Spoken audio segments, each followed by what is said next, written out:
सर्वांना सप्रेम जय भीम. सर्वांचं प्रज्ञा प्रबोधिनी करिअर अकॅडमीच्या वर्गांमध्ये स्वागत आहे. आपण धातू अधातू हा टॉपिक शिकत होतो. त्यामध्ये आपला शेवटचा टप्पा सुरू आहे आणि त्यामध्ये आपण घेतो तो काल सुरू केलं होतं धातूंचे शरण.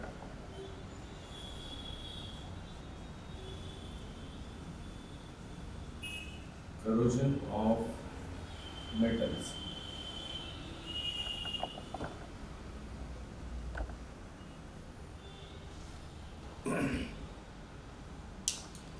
एकदा सर्व विद्यार्थी रिप्लाय करा ऑडिओ आणि व्हिडिओ बद्दल. ऑडिओ व्हिडिओचा रिप्लाय करा विद्यार्थ्यांना. ऑडिओ व्हिडिओची क्लॅरिटी कशी आहे? तर आपला धातूचे क्षरण हा करोजन ऑफ मेटल्स सुरू होता. तर हा टॉपिक मी काल ॲक्च्युली सुरू केला होता, थोडा अधिक झालाही होता, पण त्याला मी पुन्हा रिवाईज करतोय. पहिलेपासूनच आपण हा टॉपिक घेऊया. तर पहिला प्रश्न येते की हा जो क्षरण वर्ड आहे म्हणजे करोजन, हे ॲक्च्युली काय होते? तर इनडायरेक्टली याला आपण म्हणू की हे धातूच्या सडण्याची प्रक्रिया आहे. धातूच्या सडण्याची प्रक्रिया आहे. तर आपल्याला हे दिसते की लोह जे असते म्हणजे लोखंड आयरन, याच्यावर तांबूस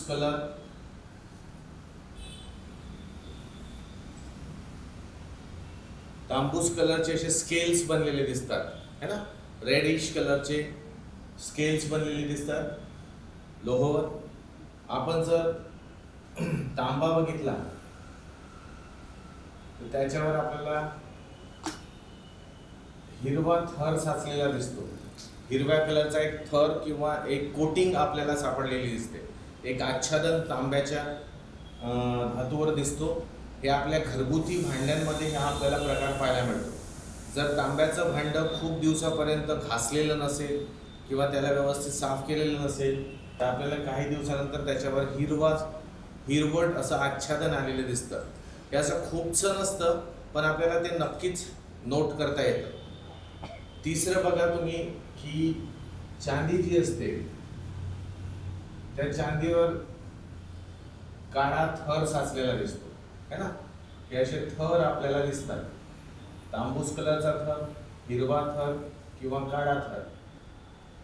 हे जे कलर्स असतात हे ॲक्च्युली त्या धातूंचं क्षरण झालेलं असते. त्या क्षरणामुळे तो कलर आपल्याला दिसतो. त्या क्षरणामुळे तो आलेला कलर आपल्याला दिसतो. ओके, म्हणजे हे जे लेअर बनतात आपल्या धातूंवर हे करोजनचा प्रकार आहे ना. करोजन ऑफ मेटलचा प्रकार आहे. जसं तुम्हाला आता दिसेल की हा जो स्टॅच्यू ऑफ लिबर्टी आहे विद्यार्थ्यांनो, स्टॅच्यू ऑफ लिबर्टी हा तांब्यापासून बनवलेला एक पुतळा आहे जो फ्रान्सने अमेरिकेला गिफ्ट केला होता. आता त्याचं वयोमान नियर अबाउट 300 वर्ष झालेलं आहे. तर तो काहीसा हिरवट पडायला लागला आणि तो हिरवट पडण्यामागचं कारण हेच आहे की त्याचं क्षरण सुरू आहे एवढ्या वर्षांपासून आणि त्यामुळे त्या स्टॅच्यूला म्हणजे त्या प्रतिमेला त्याच्यावर हिरवटचा थर असा साचलेला दिसतो. तर आपल्याला दिसते की हे जे क्षरण आहे हे क्षरण ही एक प्रोसेस आहे. ओके, क्षरण ही एक प्रोसेस आहे आणि या प्रोसेसमध्ये धातू कशात रूपांतरित होतो? तर धातू आपल्याला दिसेल की तो रूपांतरित होतो त्या धातूच्या ऑक्साईडमध्ये किंवा त्या धातूच्या कार्बोनेटमध्ये किंवा त्या धातूच्या सल्फाईडमध्ये. जेव्हा धातू आपल्या ऑक्साईड, कार्बोनेट किंवा सल्फाईडमध्ये कन्वर्ट होतात, ओके, ऑक्साईड, कार्बोनेट किंवा सल्फाईडमध्ये कन्वर्ट होतात, तर हे जे बनतं त्या धातूंचे ऑक्साईड, कार्बोनेट आणि सल्फाईड बनतात. यालाच आपण गंज असं म्हणतो. गंज असं म्हणतो, ठीक आहे ना. यालाच आपण गंज म्हणतो. गंजण्याची प्रक्रिया झाली म्हणतो आणि त्याला व्यवस्थित भाषेत काय म्हणतो आपण, क्षरण हे झाले. त्याचे उदाहरण पाहूया आपण. की मी तुम्हाला कालही सांगितलं होतं की जेव्हा लोखंडाची प्रक्रिया होते, लोखंडाचा सपोज करा की हा लोखंडाचा एक वस्तू आहे, ही लोखंड, याचं जेव्हा कॉन्टॅक्ट होतो ऑक्सिजन सोबत आणि यावर समजा पाण्याचा थेंब आहे, ठीक आहे. तर हा जो लोखंड आहे, लोह जो आहे, हा लोह ऑक्सिजन आणि पाणी यांच्यासोबत रिॲक्ट होतो. म्हणजे पाणी असलंच पाहिजे याची आवश्यकता नाही आहे. जर समजा हवा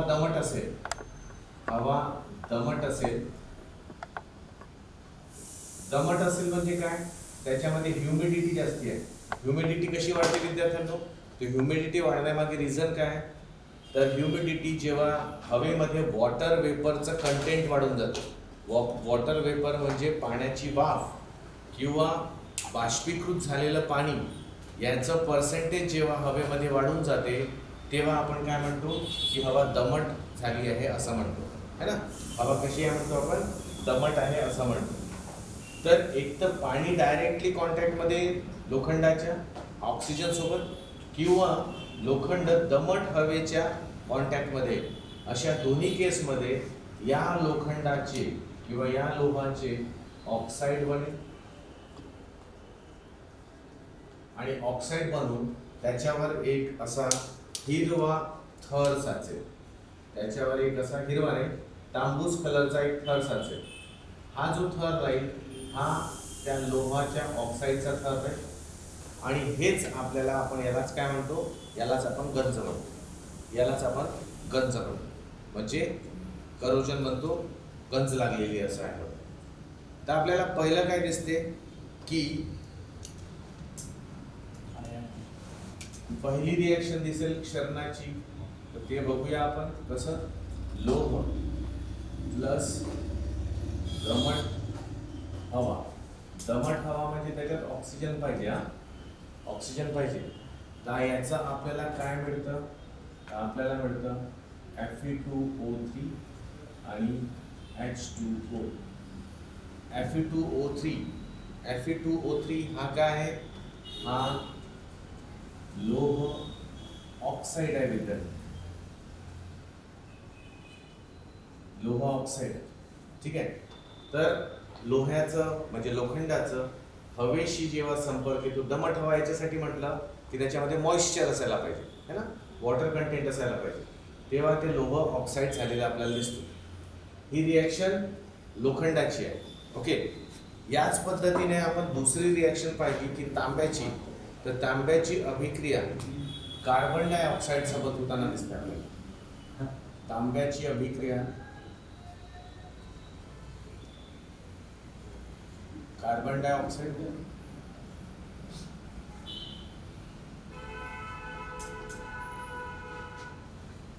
यासोबत झालेली दिसते आणि आपल्याला काय तयार होताना दिसते, तर आपल्याला दिसते कॉपर कार्बोनेट, है ना. कॉपर कार्बोनेट असं लिहूया आपण, कॉपर कार्बोनेट. कॉपर कार्बोनेट हाच तो हिरवा थर आहे जो तांब्यावर साचलेला आपल्याला दिसतो.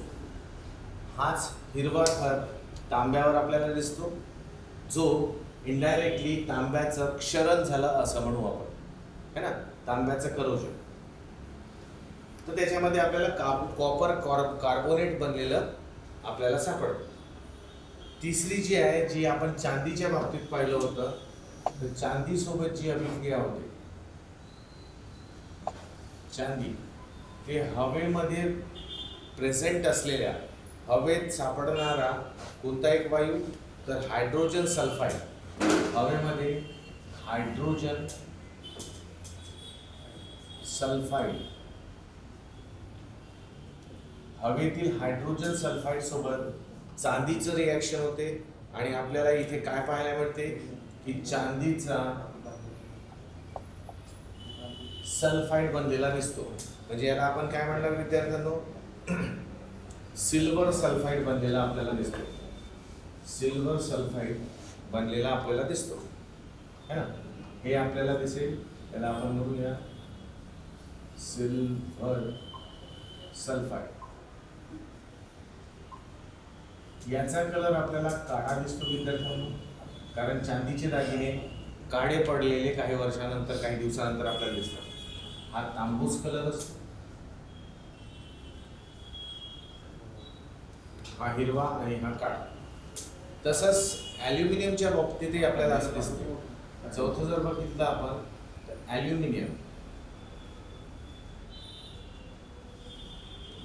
ॲल्युमिनियमची ऑक्सिजन सोबत अभिक्रिया होऊन ॲल्युमिनियमचा ऑक्साईड बनलेला दिसतो. म्हणजे काय, Al2O3 हा ॲल्युमिनियम ऑक्साईड आहे असं दिसेल. हे ॲल्युमिनियमचे जे पत्रे असतात, त्या पत्र्यांवर आपल्याला काळपट असा कलर दिसतो. हा जो काळपट कलर असतो, हा काळपट कलरच ॲल्युमिनियमचे क्षरण झाले असं आपण समजतो. ओके, तर हे दिसतं आपल्याला ॲल्युमिनियम ऑक्साईड फॉर्म झालं. हे जितकेही बनले, एक तर ऑक्साईड बनलं लोहाच्या बाबतीत किंवा ॲल्युमिनियमच्या बाबतीत, कार्बोनेट बनलं तांब्याच्या बाबतीत म्हणजे कॉपरच्या बाबतीत, तर सल्फाईड बनलं सिल्वरच्या बाबतीत. हे जे आपल्याला दिसत आहे विद्यार्थ्यांनो, हेच यांनाच आपण काय म्हणतो, गंज म्हणतो. आणि या ज्या प्रक्रिया आहेत, ही जी रिॲक्शन आहे, या रिॲक्शनला आपण कोणती रिॲक्शन म्हणतो, क्षरणाची अभिक्रिया म्हणतो, किंवा त्याला आपण करोजन ऑफ मेटल्स असं म्हणतो. ठीक आहे. तर विद्यार्थ्यांनो, करोजन ऑफ मेटल्स तुम्हाला कळून आलं. एकदा रिप्लाय करा स्टुडंट्स. करोजन ऑफ मेटल नाही पाहू शकत. ओके, जसं आपण गोल्ड म्हटलं तर गोल्डचा हे काय दिसते आपल्याला की गोल्ड जो आहे हा गोल्ड क्षरण पावतच नाही, त्याचे दागिने नेहमी चकाकताना दिसतात. ओके, आता ही जी प्रक्रिया आहे, ही प्रक्रिया कशी, फास्ट, मीडियम किंवा स्लो असं पाहू आपण. तर जसं हे बघा, ही जे आहे चांदीचं हायड्रोजन सल्फाईडमध्ये रूपांतरित होणं, ही स्लो प्रोसेस आहे.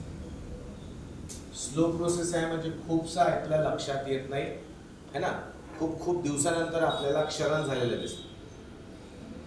तांब्याची कार्बन डायऑक्साईड सोबत ही थोडीशी मीडियम फास्ट आहे, म्हणजे हे आपल्याला काही दिवसानंतर हा हिरवा सर तांब्याच्या भांड्यावर साचलेला दिसतो. आणि जेव्हा आपण लोहाची गोष्ट करू तर ही थोडीशी फास्ट प्रोसेस आहे. फास्ट म्हणजे असं नाही की खूप त्वरित होणारी आहे, ही पण ॲक्च्युली हळूहळूच होते, पण यांच्या कंपॅरिझनमध्ये हे फास्ट आहे. म्हणून आपलं सर्व लक्ष कशावर असते, मॅक्सिमम याच्यावर. अच्छा, याच्यावर असण्यामागचं कारण काय, तर याच्यावर असण्यामागचं हे कारण आहे की आपल्या घरी किंवा आपण वापरत असलेले जे धातू आहे त्यामध्ये लोह याचं प्रमाण खूप जास्त आहे ना. मॅक्सिमम वस्तूमध्ये आपण लोह वापरतो आणि लोखंड जो वापरण्यात येतो त्यामुळे त्याचं क्षरण होणं साहजिक आहे. आणि ते क्षरण आपल्याला कंटिन्युअस लक्षात येते, म्हणजे ते थोडंसं फास्ट पण आहे. ओके, आणि त्यामध्ये असं आहे की ते वस्तू आपल्या आसपास जास्त प्रमाणात आहे, तर त्याचं क्षरण दिसते आपल्याला जास्त वेळा, म्हणून आपलं सगळं लक्ष केंद्रित असते याच्यावर. पितळेच्या बाबतीत असं की तो एक अलॉय आहे, म्हणजे संमिश्र आहे, आणि तो संमिश्र तेवढा म्हणजे त्याच्यामध्ये क्षरण ही प्रक्रिया तेवढी दिसून नाही पडत, म्हणजे ती खूपच स्लो प्रोसेस आहे, नाहीच्या बरोबर आहे, म्हणून आपण त्याला क्षरणाच्या कॅटेगरीत टाकत नाही. हे जे मेन धातू आहेत, लोह, ॲल्युमिनियम, तांबे आणि चांदी काहीचं, हे चांदी तर आपण खास करून दागिन्यांमध्ये वापरतो, पण या लोह, तांबे आणि ॲल्युमिनियम यांचा वापर आपण डोमेस्टिक पर्पजेससाठी, घरगुती कारणासाठी खूप यूज करतो त्यांना, म्हणून त्यांचं क्षरण हे आपल्यासाठी महत्त्वपूर्ण ठरतं. ओके, तर हे तुम्हाला लक्षात आलंच आहे, तुमचे रिप्लाय आलेच आहेत. तर आता प्रश्न हा येते की आपण हे क्षरण थांबवायचं कसं. हे जे क्षरण होत आहे या क्षरणाला थांबवायचं कसं.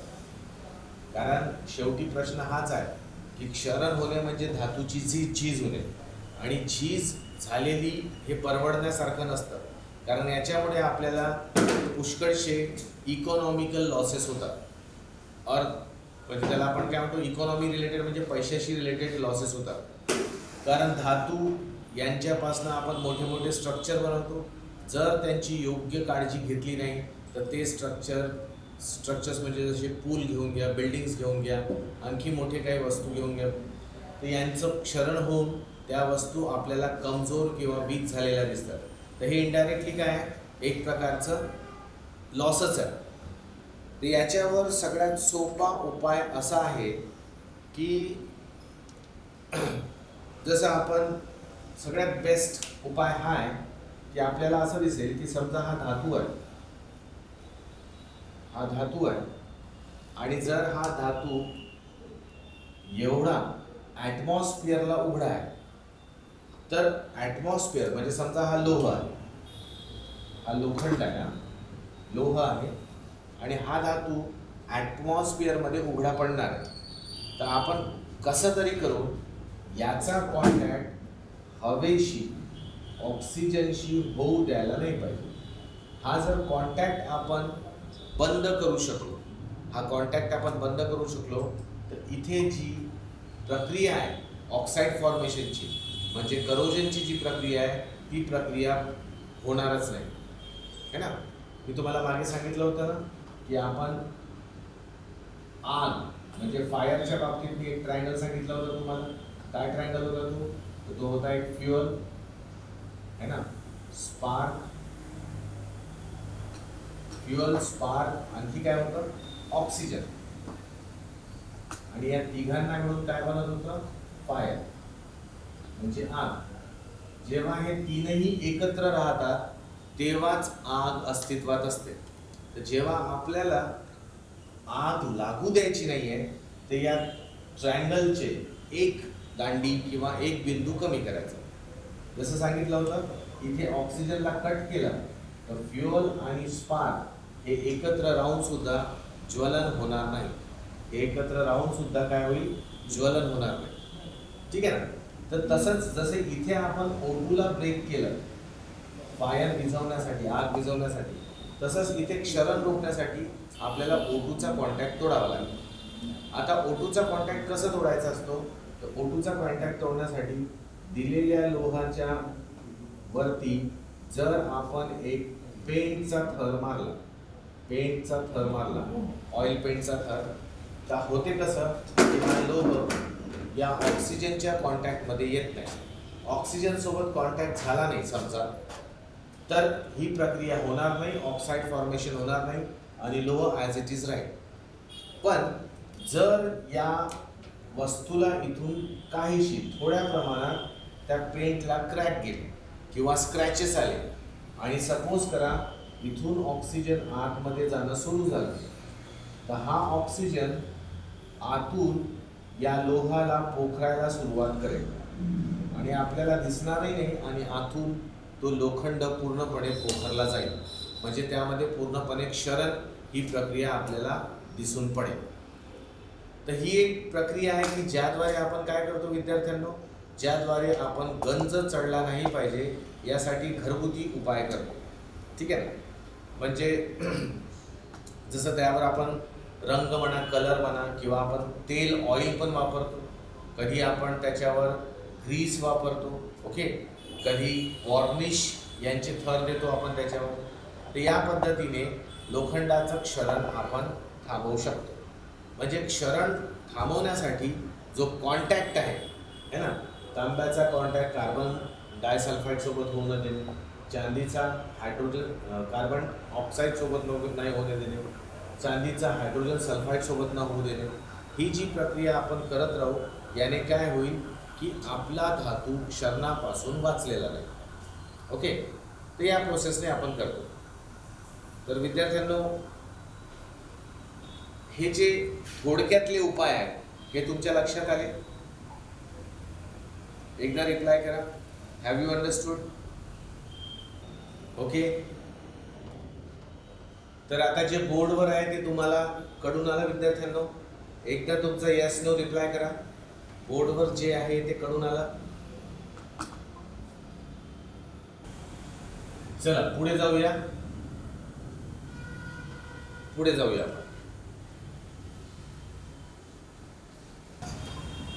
आता बघा, हे जे उपाय पाहिले, रंग लावणे, वॉर्निश लावणे, ऑइल लावणे, है ना, हे काहीशे परमनंट स्वरूपाचे उपाय नाही आहेत. हे उपाय असेच आहेत, हे असेच उपाय आहेत की ज्यामध्ये आपण तात्पुरत्यारित्या काय करू शकतो, क्षरण रोखू शकतो. पण जो बेस्ट काही उपाय आहेत ज्यामुळे आपण हे क्षरण थांबवू शकतो, त्यामध्ये पहिला उपाय पाहूया आपण.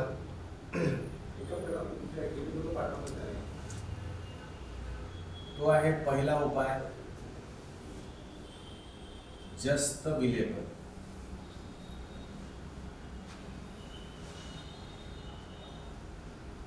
जस्त विलेपन, ठीक आहे ना, त्याला आपण गॅल्वनायझिंग म्हणतो.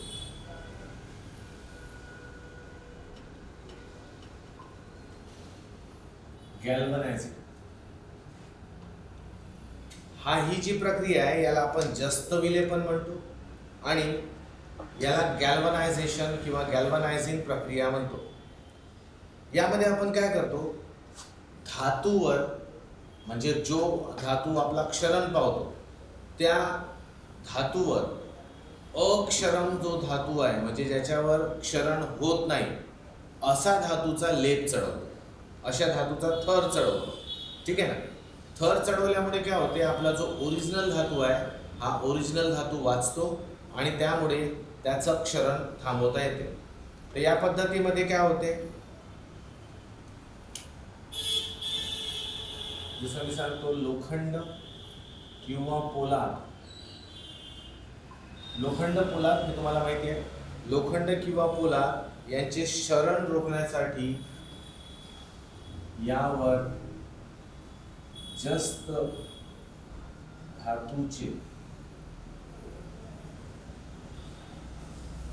धातूचा थर चढविण्यात येतो. यामध्ये लक्षात तुम्हाला काय ठेवायचं आहे, जस्त. लोखंड किंवा पोलादावर आपण जस्त या धातूचा, ठीक आहे ना, जस्त म्हणजे झिंक, या धातूचा आपण काय करतो, थर साचवतो.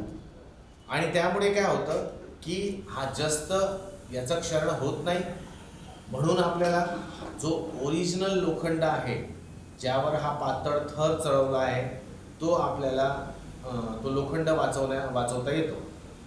याचं उदाहरण म्हणजे आपल्याला दिसेल की तुम्ही हे पाहिले आहे बघा. उदाहरण घेतोय मी, चकाकणारे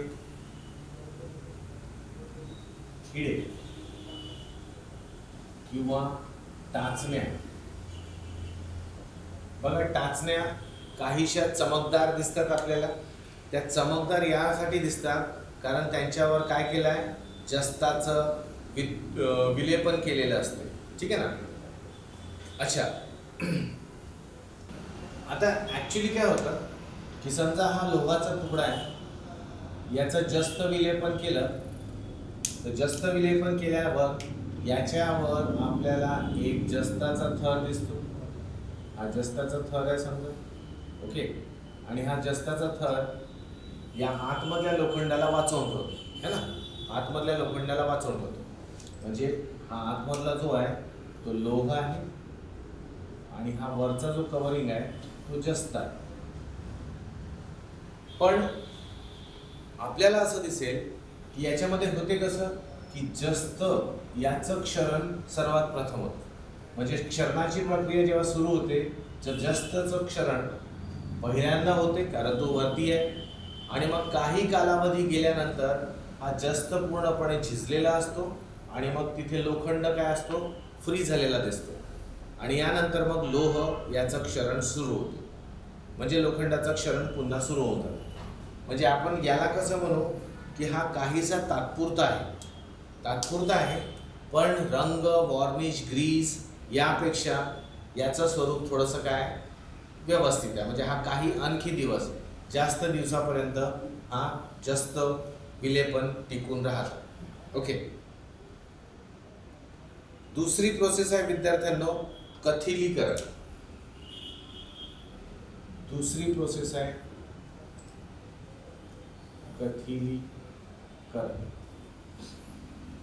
कथिलीकरण. त्याला आपण काय म्हणतो?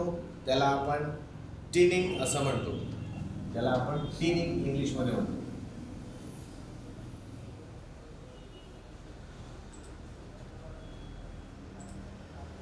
टिनिंग मध्ये तुम्हाला तो वर्ड दिसतच आहे, टिन. तर हा टिन वर्ड आपल्याला इथे पाहायला मिळतो है ना. तर या पद्धतीमध्ये आपण काय करतो? धातूंवर कथिलाचा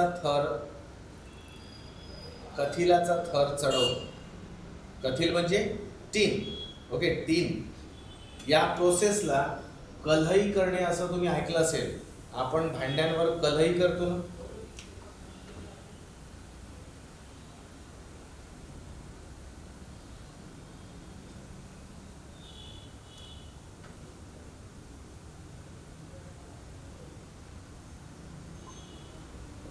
जर आपण एखाद्या भांड्यावर कथिलीकरण करतोय, टिनिंग करतोय, तर त्याचा अर्थ काय होतो की आपण त्याला आपल्या लोकल भाषेमध्ये कल्हई करणे असं म्हणतो. धातूवर आपण काय करतोय की धातूंवर टिन म्हणजे कथिलाचा आपण एक थर चढवतो. ठीक आहे. बघा आता होते कसं की आपल्याला हे माहिती आहे की तांबे, पित्तळ यांचं जेव्हा क्षरण होते तर आपल्याला कलर कोणता मिळतो? आपल्याला कलर मिळतो हिरवा. आता हा जो हिरवा कलर आहे हा कोणता आहे? हा हिरवा कलर त्याच्या कार्बोनेट पासून बनलेला आहे ना. प्रश्न घेऊया. ओके, मी कालच्यासारखे प्रश्न विचारतो तुम्हाला, ऑडिओ क्वेश्चन्स. त्या ऑडिओ क्वेश्चन्स वरून तुम्ही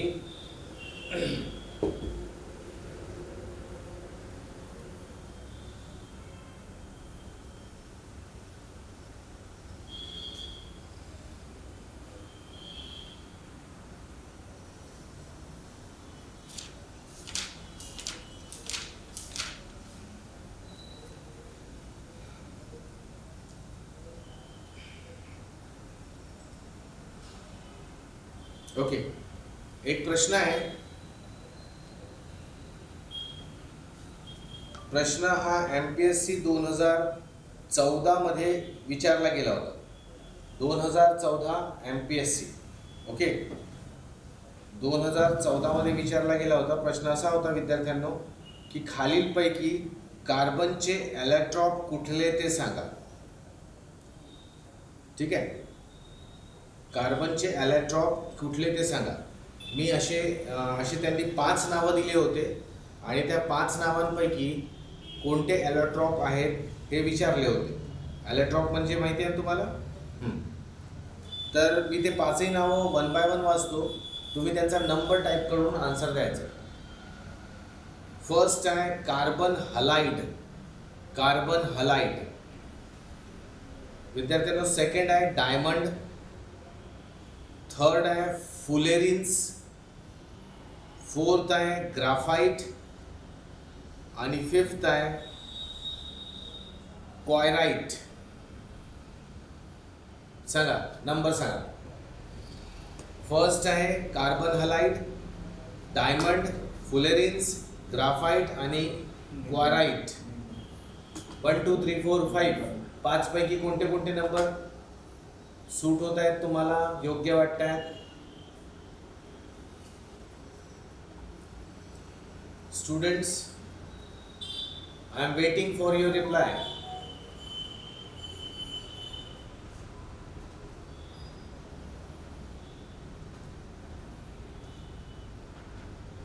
दोन. बघा आपण इलेक्ट्रॉन्स मध्ये पाहिलं होतं की दुसऱ्या नंबरवर जो आहे डायमंड तो आहेच, कार्बनचा ॲलोट्रॉप आहे. तिसऱ्या नंबरवर जो होता फुलेरिन्स हा नव्याने सापडलेला एक ॲलोट्रॉप आहे, अपरूप आहे है ना. आणि तिसरा होता ग्राफाईट. तर ग्राफाईट ही जुना आहे, म्हणजे याचं उत्तर सेकंड, थर्ड आणि फोर्थ असं होतं. 2, 3, 4 असं उत्तर होतं. Very good, very good.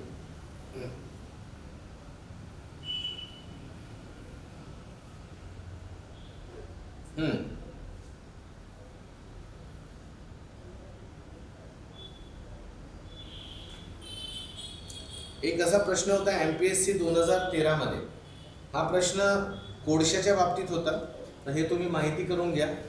कसं होतं, कोळशाचे त्याच्या डॅश अवस्थेमध्ये, कोळशाचे त्याच्या डॅश अवस्थेमध्ये रूपांतर करून त्याचे अतिशय कार्यक्षम व स्वच्छ इंधन म्हणून वापर करता येते.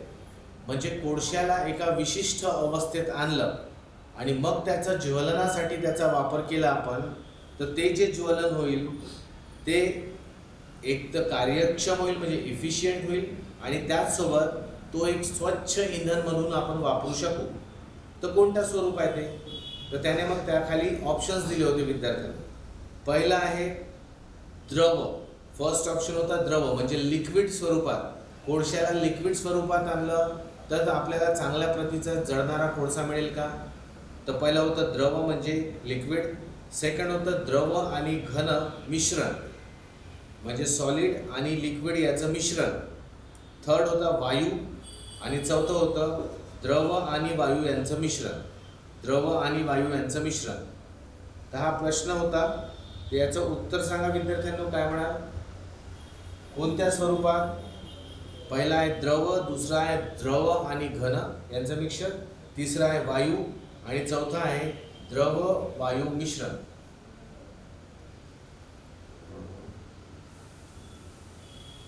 Yes Vaibhav, you are correct. पण ते वायू स्वरूपात है ना. पावडर आहे म्हणजे ते वायू स्वरूपात उडेल. जर आपण कोळशाला वायू स्वरूपात, म्हणजे त्याला आपण पावडर फॉर्ममध्ये करून त्याला ज्वलन केलं त्याचं, तर ते ज्वलन आपल्याला काहीसं कार्यक्षम मिळतं, म्हणजे इफिशियंट मिळतं, आणि त्याचबरोबर आपल्याला त्याच्यापासनं कमीत कमी पॉल्युशन झालेलं आढळतं. कमीत कमी पॉल्युशन झालेलं आढळतं. ठीक आहे,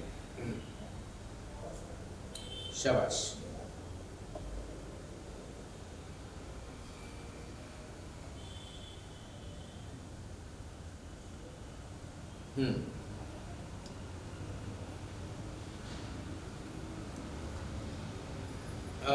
हा घ्या प्रश्न. प्रश्न क्रमांक, आता तो क्रमांक तर काही नाही.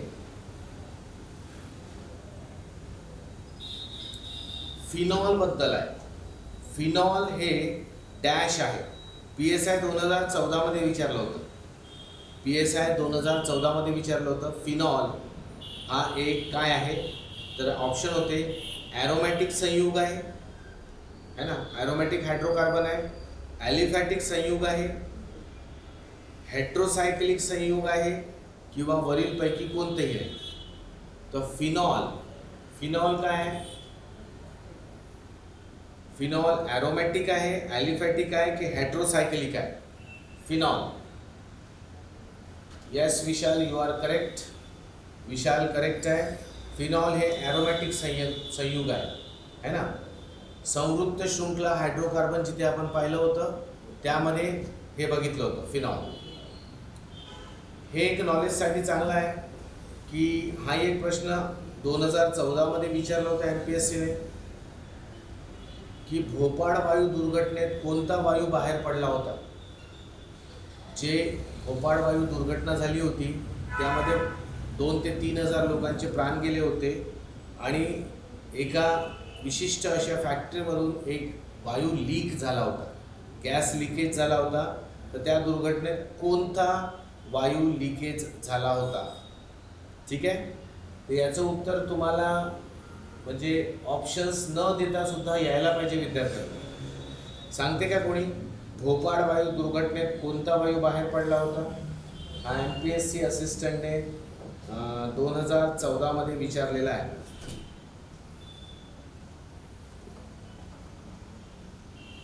येस येस येस, स्नेही आणि Mousami, your answer is very correct. एकदम परफेक्ट आन्सर दिलेला विद्यार्थ्यांना. Good good good. Without option answer दिला. शाबाश शाबाश. Vishal and Vaibhav also very good. Calcium नव्हतं ते मिथाईल आयसोसायनेट होतं. मिथाईल आयसोसायनेट हाच तो वायू होता ज्यामुळे पुष्कळ लोकांचे प्राण गेले होते.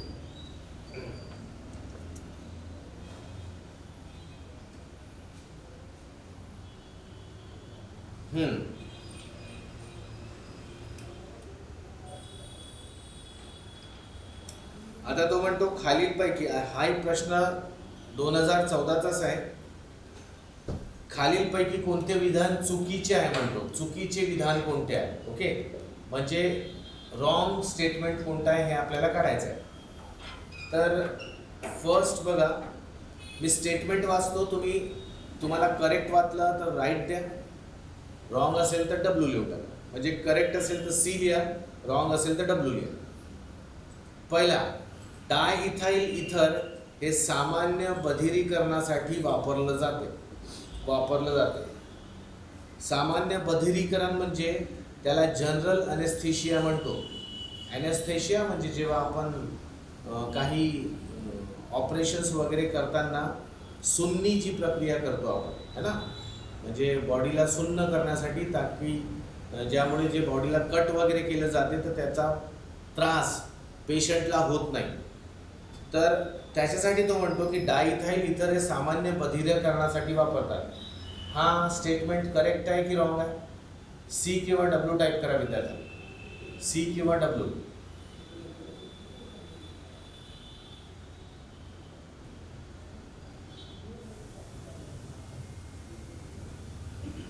याचं उत्तर हा एक करेक्ट आहे. आता या अगोदर आपण काय करत होतो स्टुडंट्स, या अगोदर आपण क्लोरोफॉर्मचा वापर करत होतो, पण आता तो इथरचा वापर केला जातो, तो डायइथाइल इथर. तर हा स्टेटमेंट करेक्ट आहे. इथिल अल्कोहोल हे सर्व प्रकारच्या दारू पदार्थामध्ये असते. हे जे लिकर बनवलं जाते त्यामध्ये इथिल अल्कोहोलचा वापर केला जातो. हा स्टेटमेंट करेक्ट आहे की रॉंग आहे. हा स्टेटमेंट करेक्ट आहे की रॉंग आहे. इथिल अल्कोहोलचा वापर सर्व प्रकारच्या लिकर म्हणजे दारू बनवण्याच्या पदार्थांमध्ये वापरला जातो. हा स्टेटमेंट करेक्ट आहे विद्यार्थ्यांनो. Yes, this is the correct statement. ठीक आहे. एक स्टेटमेंट आणखी आहे, इथिलीन ग्लायकॉल हे सर्वसाधारणपणे ऑटोमोबाईल इंजिनमध्ये अँटी फ्रीज म्हणून वापरतात. हे थोडेसे थंड प्रदेशात जास्त वापर होतो, जिथे फ्रीजिंगची समस्या येते तिथे हा वापरला जातो. तर इथिलीन ग्लायकॉल हे साधारणपणे ऑटोमोबाईल इंजिनमध्ये अँटी फ्रीजिंग म्हणजे तिथे जे इंधन आहे ते फ्रीज होऊ नये याच्यासाठी आपण वापरतो, आणि हा स्टेटमेंट एक करेक्ट आहे. मग शेवटचा जो होता तो रॉंग स्टेटमेंट राहील की मिथिल अल्कोहोल हे साखर आंबविण्याच्या प्रक्रियेपासून तयार करतात. मिथिल अल्कोहोल हा साखर आंबविण्याच्या प्रक्रियेपासून तयार करतात. हा स्टेटमेंट रॉंग आहे विद्यार्थी. ओके, रॉंग आहे.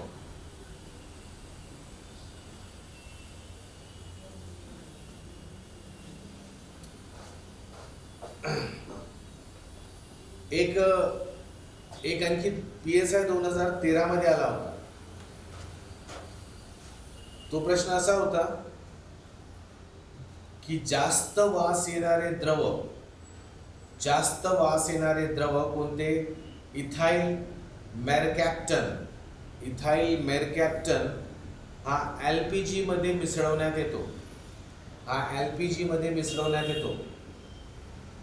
हा स्टेटमेंट करेक्ट आहे की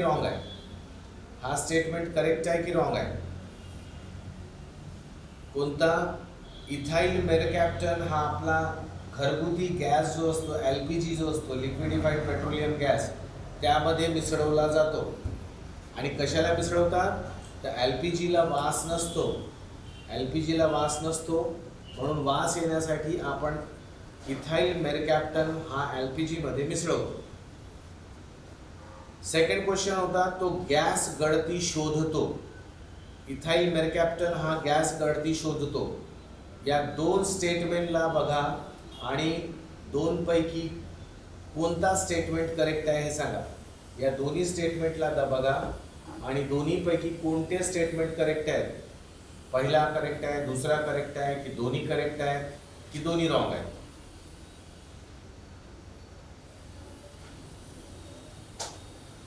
yes Rupesh, you have got correct answer. दोन्ही करेक्ट आहे. ॲक्च्युली काय होते, LPG गॅस हा जर प्युअर फॉर्ममध्ये LPGच पाठवला आपल्याला तर हा LPG गॅस काय होतो, गळाला म्हणजे लीक झाला तर आपल्याला त्याचा स्मेलच येणार नाही. मग आपल्याला माहीत कसं पडेल की गळती झाली आहे? तर धोके होऊ शकतात त्याच्यामुळे. तर त्याच्यामध्ये जाणून बुजून इथाइल मेरकॅप्टन हा जास्त असा वास येणारा द्रव त्याच्यात मिसळवला जातो, जो गॅस स्वरूपात बाहेर पडतो LPGची गळती झाली तर त्याच्यासोबत, आणि आपल्याला गॅस गळती होत आहे हे माहिती पडते.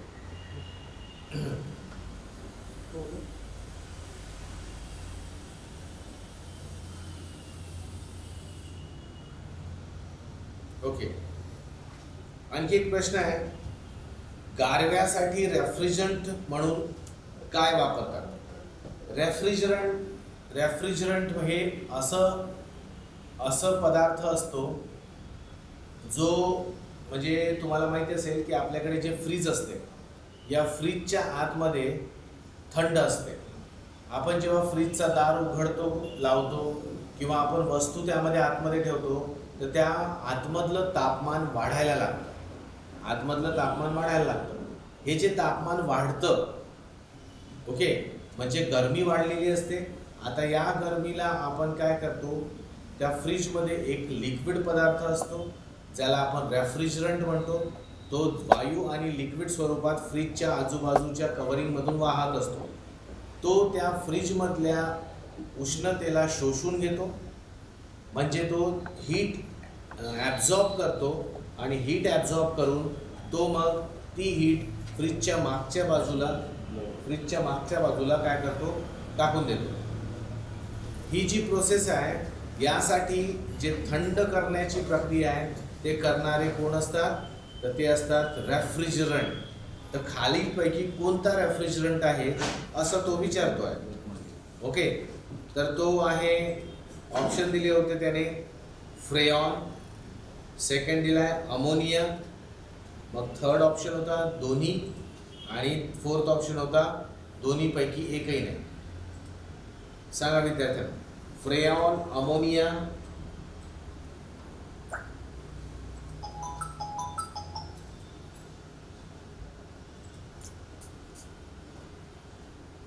yes.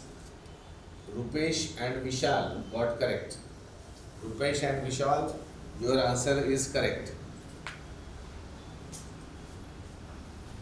शाबाश विद्यार्थ्यांनो.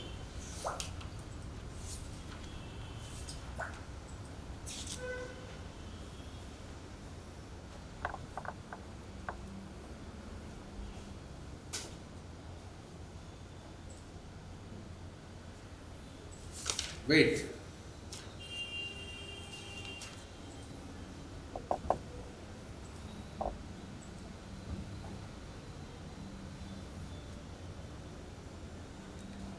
एक MPSC 2016 मध्ये विचारलेला प्रश्न आहे की जशी जशी रासायनिक अभिक्रिया होत राहते वेळेनुसार तिचा वेग. रासायनिक अभिक्रिया सुरू आहे आणि रासायनिक अभिक्रिया सुरू असताना ती रासायनिक अभिक्रिया जेव्हा टप्प्याटप्प्याने वाढत असते त्यावेळेस तिचा वेग, तिची स्पीड ही कशी असते हे विचारतोय आपल्याला. आणि मग त्याने ऑप्शन्स दिले आहे की ते मंदावतो म्हणजे काय? रासायनिक अभिक्रिया, केमिकल रिॲक्शनची स्पीड, रिॲक्शन होत असते त्या वेळेनुसार ती स्पीड मंदावते म्हणजे स्लो होत राहते. वाढते म्हणजे इन्क्रीज होत राहते. नंतर थर्ड आहे बदलत नाही. आणि फोर्थ आहे खूप वेगाने वाढते. फर्स्ट आहे म्हणजे जशी जशी रासायनिक अभिक्रिया वेळेनुसार होत राहील तिची स्पीड, तिचा वेग स्लो होईल, फास्ट होईल, तोच राहील, ॲज इट इज राहील, की खूप जास्ती वेगाने वाढेल. अमोनिया हा सुद्धा रेफ्रिजरंट आहे वैभव, पण हा तिथे नाही वापरत आपण, फ्रीजमध्ये नाही, आपण त्याला फेरॉन वापरतो तिथे, है ना. तर स्लो राहील, फास्ट राहील. तर yes, your answer is correct. तो स्लो प्रोसेस होईल म्हणजे रिॲक्शन काळानुसार वेळेनुसार तिची स्पीड काय होत राहते विद्यार्थ्यांनो, मंदावत राहते. ओके.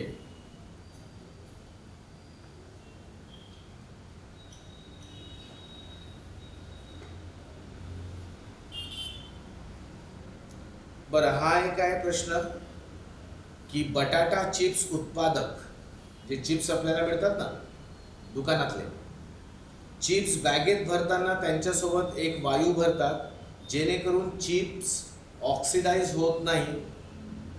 खालीलपैकी कोणता वायू यासाठी वापरला जातो? जे आपल्याला चिप्सचे वगैरे पुडके मिळतात ना दुकानात आपण विकत आणतो ते बघा असे फुगीर असतात, त्यामध्ये हवा भरलेली नसते. कारण हवा जर भरली, येस, हवा जर भरली तर ते ऑक्सिडायशनची प्रक्रिया होईल आणि ते चिप्सला एक विशिष्ट असा वास यायला लागेल. तर तो वास येऊ नये यासाठी काय केलं जाते की आपल्याला त्या पॅकेट्समध्ये काही वायू भरून आपल्याला दिले जातात. तर ते वायू कोणते म्हणते, तर तुमचे जे रिप्लाय झाले ते करेक्ट आहे. नायट्रोजन वायू त्यामध्ये भरला जातो.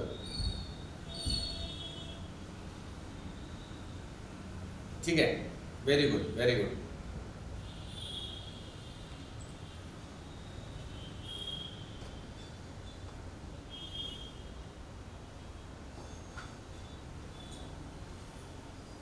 नेक्स्ट एक प्रश्न होता 2012 STI ला आला होता. सिंपल प्रश्न आहे की जो रासायनिक पदार्थ अभिक्रियेत म्हणजे केमिकल रिॲक्शनमध्ये प्रत्यक्ष भाग घेत नाही पण त्याच्या केवळ उपस्थितीमुळे रासायनिक अभिक्रियेचा वेग वाढतो, त्याला काय म्हणतो आपण विद्यार्थ्यांनो? त्यांना काय म्हणतो? आता हे तुम्हाला माहिती असेल. रिॲक्शनचा वेग, केमिकल रिॲक्शनचा वेग, रासायनिक अभिक्रियेचा वेग वाढवण्यासाठी जो पदार्थ वापरला जातो त्या पदार्थाला आपण काय म्हणतो विद्यार्थ्यांनो? जर तुम्हाला माहिती असेल आपण केलं आहे हे.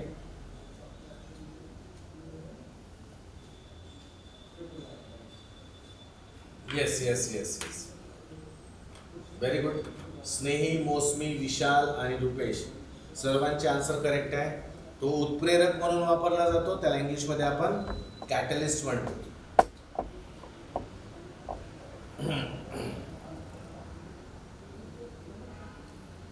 लोखंडाचे गंजणे, रस्टिंग इफेक्ट जी आहे ही अभिक्रिया कशी आहे म्हणते ते?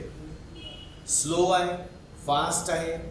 बघा, स्लो आहे, फास्ट आहे, उष्माग्राही आहे की उष्मादाही आहे? स्लो, फास्ट, उष्माग्राही की उष्मादाही? कोणती? लोखंडाचे गंजणे स्लो आहे, फास्ट आहे, उष्माग्राही आहे म्हणजे उष्णता घेणारे आहे, एंडोथर्मिक आहे, की उष्मादाही आहे म्हणजे एक्झोथर्मिक आहे? येस स्टुडंट्स,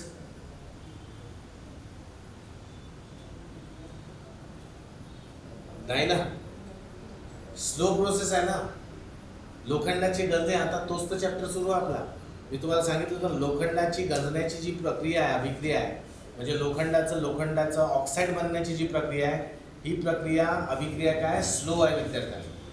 ही अभिक्रिया स्लो आहे. तर यामध्ये स्लोनेस दिसते आपल्याला, फास्ट रिॲक्शन नाही आहे ती.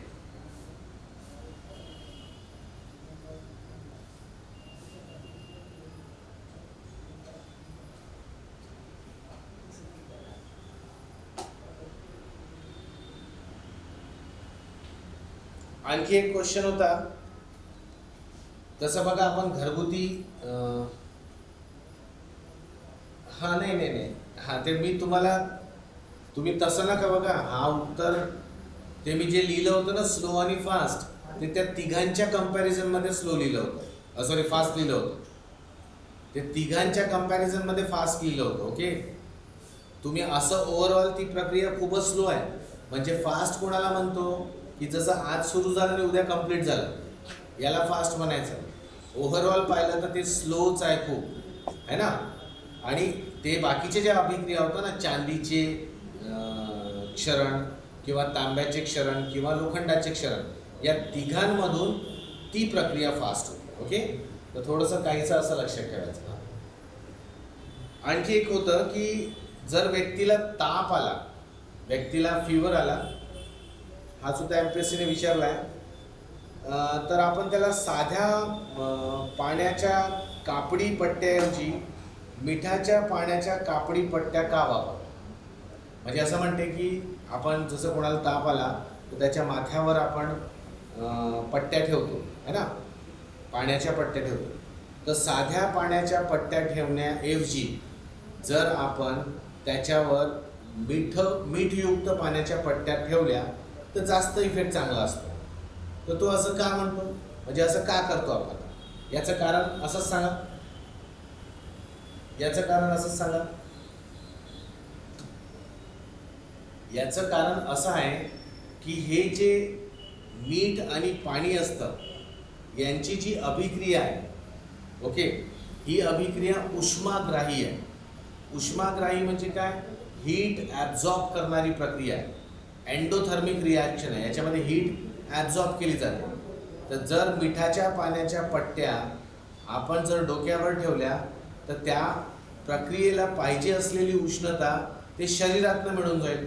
आणि आपल्याला त्यावेळेस हेच करायचं असतं की शरीरातली उष्णता मॅक्सिमम आपल्याला बाहेर काढायची असते. तर म्हणून असा काहीसा प्रयोग केला जातो. ओके, तर याचं ऑप्शन होतं की मीठ आणि पाणी हे उष्माग्राही, येस, एंडोथर्मिक रिॲक्शन आहे. ओके, थँक्यू, धन्यवाद.